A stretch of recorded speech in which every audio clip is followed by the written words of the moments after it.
Stop! This is actually an endurance cycling video. Your eyes are not deceiving you. So you've decided to do a cycling endurance event, have you? Bold move.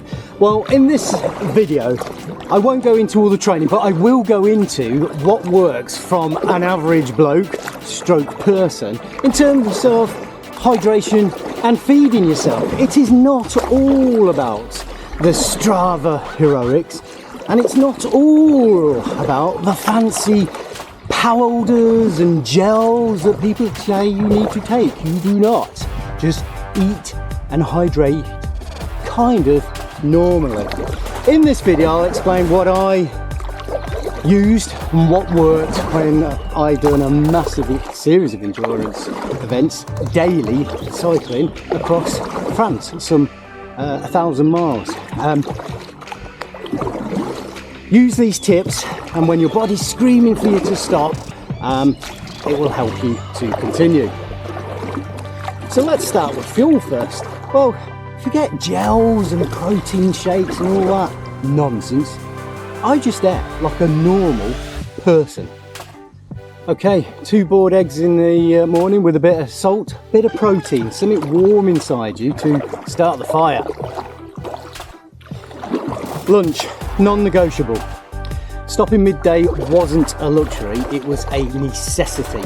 Something normal inside you, bit of pasta maybe just to give you some of those afternoon carbohydrates. Make sure you stop, have a rest and have some lunch. Now, to help with cramps, salt tablets, 1 in the morning with your breakfast and 1 just about lunchtime. No more seizing halfway up those steep climbs. Really helps. Some salt tablets. Only need 2. I also carried 2 bananas with me as well. 1 late morning and 1 late afternoon. Simple sugars, easy to peel, easy to eat, done. Then there was those Tesco bad boys. So just normal kind of chocolatey breakfast bar. I'll put a link and a copy of one here. Just carry enough of those. So my rule of thumb was to eat one of those bars on the move every 45 minutes and take plenty of water. Make sure you sip and hydrate every 10 minutes. So you're aiming to eat every 45 minutes and sipping some water every 10 minutes.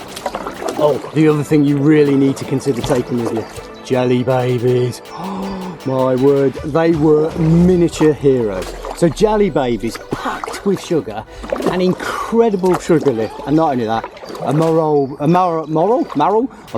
boost when you need it. Jelly babies, other tip as well.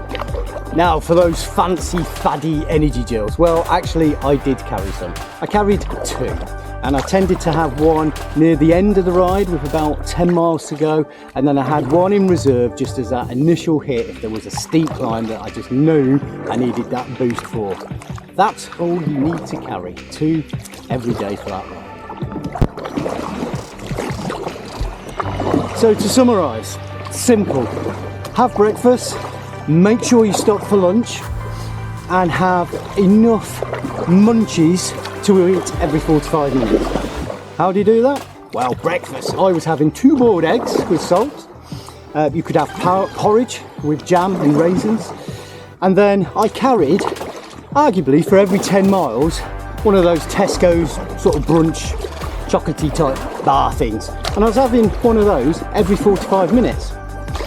I ensured that I was drinking, sipping water every 10 minutes. And for an average day, that arguably was about, I carried 2 litres of water, thereabouts. And then as a backup, in reserve, I made sure I did have 2 energy gels. However, I would take 1 energy gel around the last 10 mile mark, just to give me that turbo boost to keep me going. And I'd have 1 in reserve, just in case I flagged. Other than that, I carried 2 bananas, nice to have, easy to peel, quick heat sugars, and easy to eat, more importantly, and stuff them down your jersey pockets. The other unsung hero, just as a morale boost, jelly babies, miniature heroes. They are fantastic.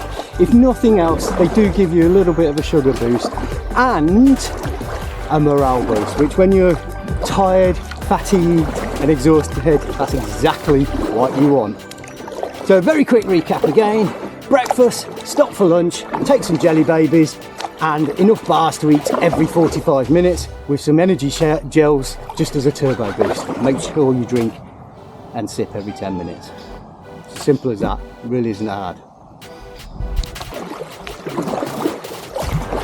So hopefully you found this video useful on tips that just a normal average person can use, which really works for endurance cycling. Anyway, like I say, if you have enjoyed it, please do me a big favour, like and subscribe, helps the channel grow. Until next time, take care of yourselves, and I look forward to seeing you on the next video. Take care.